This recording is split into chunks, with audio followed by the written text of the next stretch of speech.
പ്രണവ് വീണ്ടും പോലീസ് പിടിയിലായി. മാവൂരിൽ 2024 നവംബർ മാസം 8-ാം തീയതി പാരീസ് ടൈലറിംഗ് ഷോപ്പിൽ തൊട്ടടുത്ത കടയിൽ മോഷണം നടത്തിയ പ്രണവ് ഇന്ന് എളമരത്തിനടുത്ത് അബ്ദുൽ സലാമിൻ്റെ വീട്ടിൽ മോഷണം നടത്തിയതിന് കഴിഞ്ഞ വെള്ളിയാഴ്ച മോഷണം നടത്തിയ 15 പവൻ സ്വർണവും 15,000 രൂപയും മോഷ്ടിച്ച കേസിലും എടവണ്ണപ്പാറയിലെ വിവിധ കടകളിൽ മോഷണം നടത്തിയ കേസിലാണ് വാഴക്കാട് പോലീസിൻ്റെ പിടിയിലായിരിക്കുന്നത്. മോഷണം നടന്ന വീടിൻ്റെ തൊട്ടടുത്ത് ഇവിടെ വാടകയ്ക്ക് താമസിച്ചായിരുന്നു പ്രണവ് മോഷണത്തിന് പ്ലാൻ ചെയ്തത്.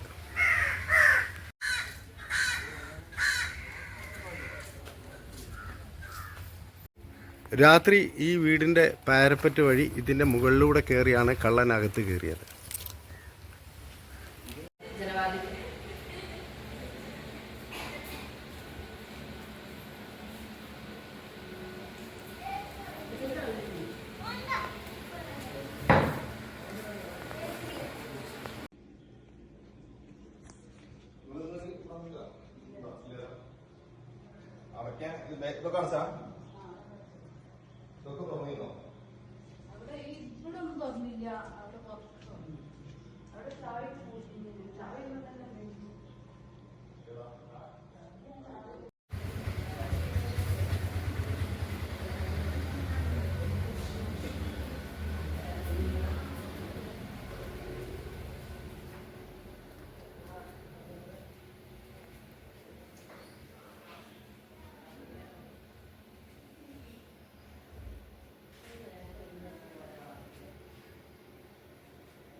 അതുൽ നാസർ, താങ്കളുടെ അനിയൻ അബ്ദുൽ സലാമിന്റെ വീടാണ്.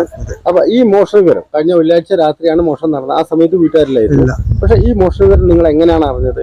നമ്മൾ അറിയണമെന്ന് വെച്ചാല് വെള്ളിയാഴ്ച അവർ പോയി, ശനിയാഴ്ചയും കഴിഞ്ഞ് ഞായറാഴ്ച രാവിലെ അവർ വീട് വന്ന് തുറന്നപ്പോഴാണ് നമുക്കിത് കാണാൻ കഴിഞ്ഞത്. വീട്ടില് 2 ആൾക്കുണ്ടായിരുന്നു, പൈസ ഇട്ടക്കണ കുറ്റി ഉണ്ടായിരുന്നു. ആ പൈസ കുറ്റി പൊട്ടിച്ച നിലയിൽ കണ്ടെത്തി. അത് കഴിഞ്ഞ് റൂമിലേക്ക് അങ്ങോട്ട് കയറിയപ്പം ബെഡ്റൂമിലുണ്ടായിരുന്ന ആൾമാറ തുറന്ന് അവിടെ ഉണ്ടായിരുന്ന 15 പവനോളം സ്വർണം അവൻ കൈക്കലാക്കി. ഇത് ആൾതാമസമുള്ള വീട് മാറിപ്പോയി, അവർ ഉമ്മാന്റെ വീട്ടിലേക്ക് പോയതാണ്. അങ്ങനെ തിരിച്ചു വന്നപ്പോഴാണ് ഇത് സംഭവം കാണുന്നത്. അപ്പൊ നോക്കുമ്പം സ്വർണം 15 പവനോളം സ്വർണം, 15,000 റുപ്യോളം അവന്റെ CCTV ഇവിടെ വർക്കിംഗ് ആണ്. CCTV ഇവൻ വരുമ്പം CCTV വർക്കിംഗ് അല്ല. അതിന്റെ തലേന്നിട്ട് CCTV സ്റ്റക്കായിന്. അന്ന് തലേന്ന് വിളിച്ച് പറഞ്ഞിരുന്നു, ദുബായിലുള്ള അബ്ദുസലാം വിളിച്ച് പറഞ്ഞു ക്യാമറ വർക്കല്ല. അപ്പൊ ഇവര് വിചാരിച്ചു സാധാരണ വൈഫൈ ക്യാമറ ആയതുകൊണ്ട് ഏത് സമയത്തും കറണ്ട് പോവേ, വൈഫൈ കട്ടായി എന്താ ചെയ്താല് അത് ഓഫാവും. അതുകൊണ്ട് അവന്റെ മൊബൈലിൽ റെക്കോർഡിംഗ് ഇല്ല, അത് ലൈവ് ക്യാമറ ആയിരുന്നു. അതുകൊണ്ട് അവനെ തിരിച്ചറിയാനൊന്നും അവന് കഴിഞ്ഞില്ല. ഇനി ക്യാമറ അവരെന്തോ ചെയ്തോ എന്നുള്ളതും അറിയില്ല. ഒരാഴ്ചക്കുള്ളിൽ തന്നെയാണ് പോലീസ് 3 ദിവസമായിട്ട് പോലീസ് ഇവിടെ തന്നെ ആയിരുന്നു. കൊണ്ടോട്ടി DSP സ്ക്വാഡിൽ പെട്ട 2 ആൾക്കാര് 3 ദിവസം ഇവിടെ ചുറ്റിക്കറങ്ങി ഇതിന്റെ പിന്നിൽ തന്നെ ആയിരുന്നു 3 ദിവസം വരെ.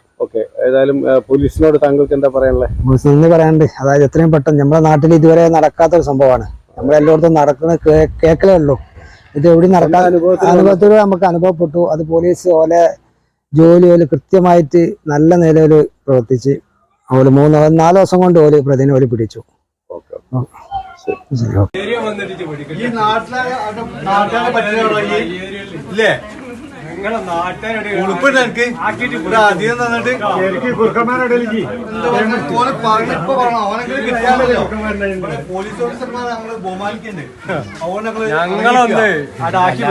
ഞങ്ങളില്ലെങ്കിൽ ഞങ്ങൾ ചെയ്യും.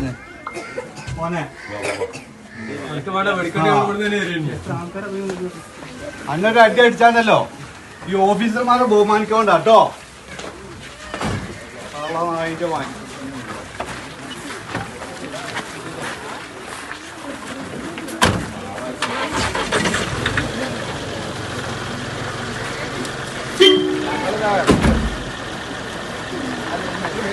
ഞങ്ങളെല്ലാവർക്കും വലിയൊരു സങ്കടം എന്ന് വെച്ചാൽ ഞങ്ങളെല്ലാം ഒരു എന്താ പറയുക, ഇവിടെ അടുത്തൊരു കളവേഴ്സ് നടന്നു. അപ്പോൾ ഒരുവിധം ആൾക്കാരൊക്കെ ചിന്തിക്കേണ്ട ഈ പ്രദേശത്തുള്ള ആൾക്കാരാണെന്ന് ചെയ്ത് പിന്നെയാണ് ഒരു കുടുംബം ഇവിടെ താമസിച്ചിരുന്നത്. അവനിലേക്കാണ് ഇപ്പോൾ കേസ് പോയത്. ഇപ്പം അവർക്ക് ഒരു 2 മക്കൾ 3 കുട്ടികൾ, ഭാര്യയുണ്ട്, പിന്നെ ഭാര്യയുടെ അമ്മയുണ്ട്. അപ്പം ഞങ്ങൾക്കിത് അറിയില്ലല്ലോ, ഇത്രയും നല്ലൊരു ഫാമിലി ഇവിടെ താമസിക്കുന്നു, കണ്ട നല്ലൊരു ഫാമിലി, കൊച്ചു കുട്ടികൾ. പിന്നെയാണ് കളവ് കഴിഞ്ഞ ശേഷം ഇവനാ പിടിക്കപ്പെട്ടതാണ് ഞങ്ങൾ തന്നെ അത്ഭുതപ്പെടുന്നത്. ഇങ്ങനത്തെ ഒരു മനുഷ്യനാണോ ഇവിടെ ഞങ്ങൾ ഇത്രയും നാൾ സംരക്ഷിച്ചത്? ഈ കുട്ടികൾക്കും വേണ്ടിയിട്ട് ഞങ്ങൾ ഇവിടെ നാട്ടുകാരുമായിട്ടും ഞങ്ങൾ സംഭാവനയും അല്ലെങ്കിൽ മറ്റുള്ള എന്തൊക്കെ വാങ്ങിക്കൊടുത്തിട്ടുണ്ട്. ഇവിടെ വായ്പ വരെ കൊടുത്തിരുന്നു 5000 രൂപ. പിന്നെ അവൻ തിരിച്ചു തന്നെ ഞങ്ങൾ എന്തോ ദൈവത്തിന് കാരണം കൊണ്ട് ഇവിടെ വന്നിട്ട് ഇപ്പോൾ 2 മാസം ആയിട്ടുള്ളൂ. 2 മാസം ആയിട്ടുള്ളൂ.